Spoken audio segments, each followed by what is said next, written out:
खुलुमबाय आं सिबिरानि ब्रह्म नोंथांमोनखौ आं sbbodonews चेनेलाव गासैखौबो बरायबावनाय थाबाय नोंथांमोननि थाखाय आं गोदान मोनसे भिडिअ लानानै फैबावबाय अन्नानै भिडिअखौ जोबजासिम नायलांदो आल्फा आइआ कुइप अइल कम्पानिनिफ्राय लांखारनाय सानै मावथिखौ मैया हगार हरफिननो गोनांमोन लांखारजानाय सानैखौ हगार हरथ'यै समावनो एसामिसनि मोनसे निउज पर्टेल एबा खौरां बिजोङा आल्फा आइआ लांखारनाय प्रणब कुमार गगै आरो राम कुमारखौ हगारबाय होननानै खौराङाव फोसावदोंमोन बे नंखाय खौरां फोसावनायनि सायावनो आल्फा आइ आरो आल्फा आइनि कमान्डार इन चिफ फरेस्ट बरुवाया दुखु मोननाय फोरमायदों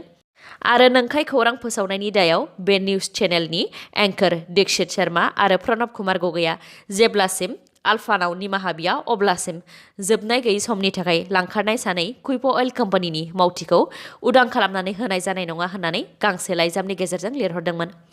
आल्फाया फोसावनाय लाइजामखौ मोनखांनायनि उनावनो निउज पर्टेलनि एंकर बिथांमोनहा निमाहा बिफिनबाय आसा खालामो लांखारजानाय सानैखौ आल्फा आइआ दिनै उदां खालामनानै हरफिनगोन गार' माहारियारि जौगासारनायनि थाखाय गार' फरायसा आफादा फैगौ आसाम बिधानसभा बिसायख'थियाव बिटिसि खुंथाय गोहोआव थानाय UPPL दोलोखौ थोंजोङै मदद खालामनो थिरांथा लादों क'क्राझार प्रेस क्लाबाव खुंफुंनाय मोनसे खौरांगिरि मेलनि गेजेरजों बिटिआर हालामनि गार' फरायसा आफादनि आफादगिरि त्रिपेन एम सांमा बिथाङा बुंथिदों दि बिटिसिनि गाहाय मावफुं सोद्रोमा प्रमद बर' बिथाङा गार' माहारि जौगासारनायनि थाखाय खामानि मावलांगोन होननानै रादाय होदोंमोन आरो बिनि सायाव बिथांमोनहा आसा दङ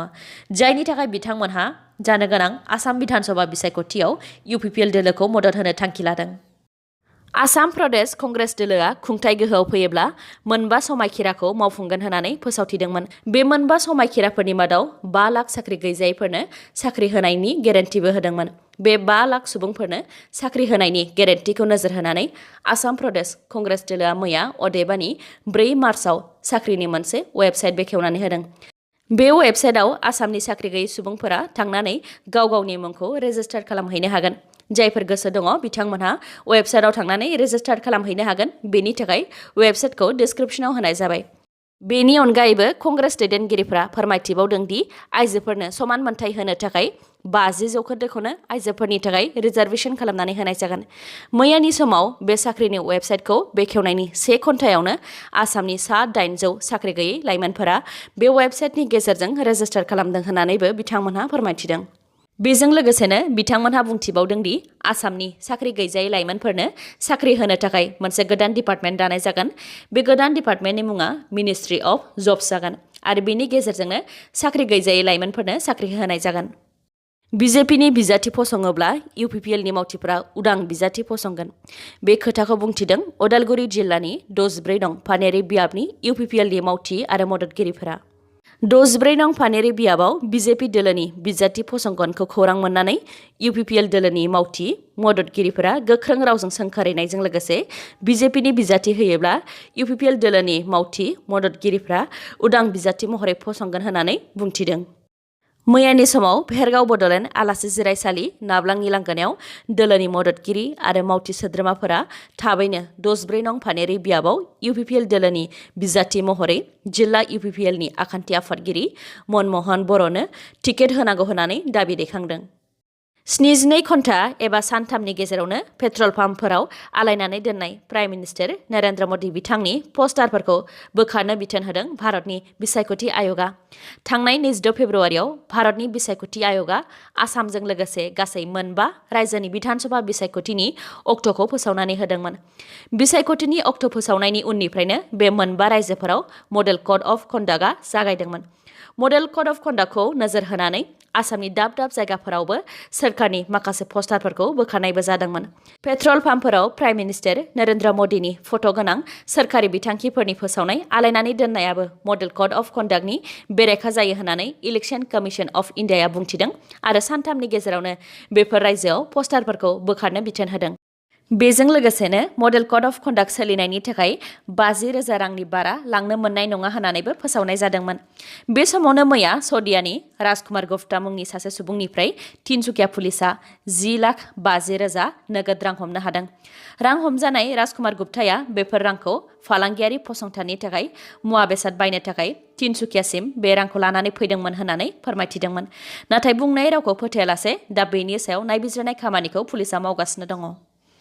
भिडिअखौ जोबजासिम नायलांदो लोगोसे नोंथाङा दासिमबो आंनि चेनेलखौ साबस्क्राइब खालामाखैबा अन्नानै साबस्क्राइब खालामदो लोगोसे बेल आइकनखौबो क्लिक खालामदो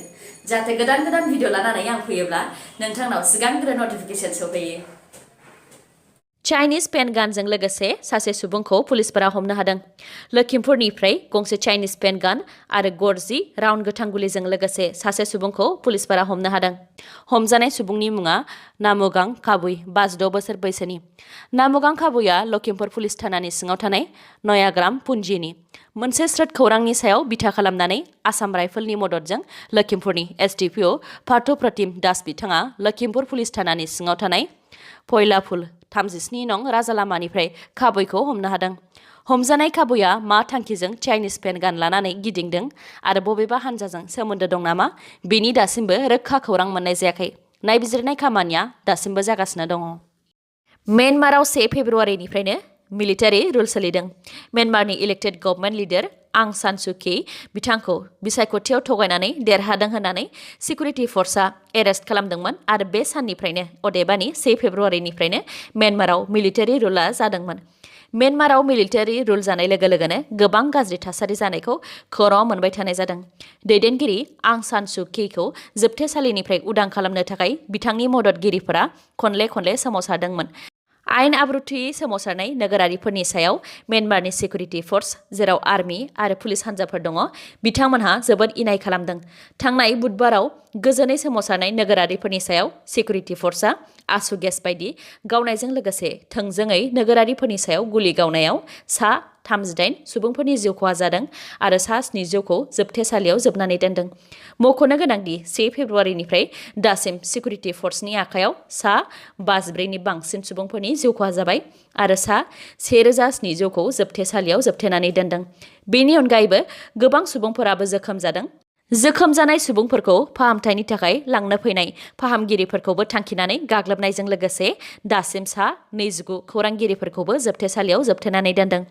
म्यानमाराव जानाय बे सुबुंखान्थि बेरेखा खालामनायनि सायाव United Nations rights chief Michelle बाचेलेटआ म्यानमारनि मिलिटारि रुलनि सायाव गोख्रों रावजों सोंखारिदों आरो बेफोरखौ थाबैनो बन्द खालामनो थाखाय खावलायदों। खौराङाव मोननाय बायदिब्ला म्यानमारनि माखासे पुलिस अफिसारफोरा मिलिटारि रुलनि बे इनाय खालामनो बिथोन होनायखौ गनायनो हायैनि थाखाय भारतआव खारखुमानानै थाफैदों।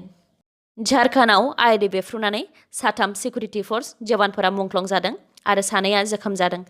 बे जाथाया झारखन्डनि सिंभम जिल्लायाव जादों। खौराङाव मोननाय बायदिब्ला झारखन्ड पुलिस आरो सिआरपिएफआ नाक्सालाइट उदखारि हान्जानि बेरेखायै सिंभम जिल्लानि मोनसे हाग्रायाव अपारेशन खालामदोंमोन। अपारेशन जाबाय थानाय समावनो नाक्सालाइट उदखारिफोरा सिंभम जिल्लानि हायाहाटु गामियाव आइडिखौ बेफ्रुहोदों। बे जाथायावनो झारखन्ड पुलिसनि 3 जवाना मुंख्लं जादों आरो 2 जोखोम जादों। बेनि मादाव सासे सिआरपिएफनि जवान आरो सासे पुलिस। इन्डियान सुपार लीग आइएसएलनि सेमिफाइनालनि फुटबल गेलेनाया दिनैनिफ्राय जागायफिनगोन। दिनै गवा आरो मुम्बाइ सिटीनि गेजेराव मोनाबिलि 7:30 रिंगानिफ्राय फुटबल गेलेनाया जागायजेनगोन। दिनैनि भिडिअआ एसेनोसै। गाबोन आरो गोदान भिडिअजों लोगो मोनफिनबावगोन। नोंथाङा दासिमबो आंनि चेनेलखौ साबस्क्राइब खालामाखैबा अन्नानै साबस्क्राइब खालामदो लोगोसे लाइक, कमेन्ट आरो शेयार खालामनो दाबाव। गोजोन्थों।